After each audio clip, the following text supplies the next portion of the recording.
Rangareddy Rajendranagar PVNR express పై car racing రుయ్యమంటూ దూసుకొని వచ్చి పల్టీలు కొట్టిన కార్ పిల్లర్ నెంబర్ 296 వద్ద డివైడర్ ను ఢీకొట్టి పల్టీలు కొట్టిన థార్ కార్ 5-6 పల్టీలు కొట్టి రోడ్డు అడ్డంగా పడిపోయిన కారులో ప్రయాణిస్తున్న గణేష్ అనే యువకుడు మృతి. భారీగా ట్రాఫిక్ జామ్ హుటాహుటిన ఘటనా స్థలానికి చేరుకున్నారు ట్రాఫిక్ పోలీసులు. ట్రాఫిక్ ను మరలించిన సిబ్బంది మృతదేహం ఉస్మానియా ఆసుపత్రికి తరలించి మితిమీరిన వేగమా లేదా మద్యం మత్తులో కార్ డ్రైవ్ చేశారా అనే కోణంలో దర్యాప్తు చేస్తున్న కాప్స్. నుజునుజైన కారులో ఎంతమంది ప్రయాణిస్తున్నారు అనే సమాచారం స్వీకరిస్తున్న కాప్స్.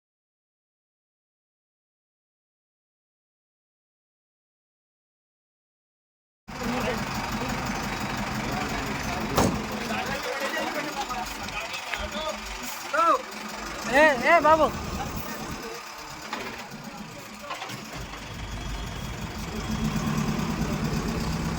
लेके जल्दी लेके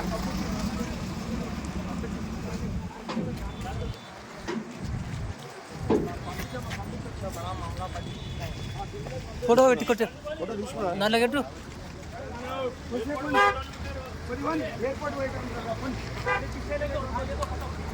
मोड़ के फोटो ముందరికి వెళ్ళా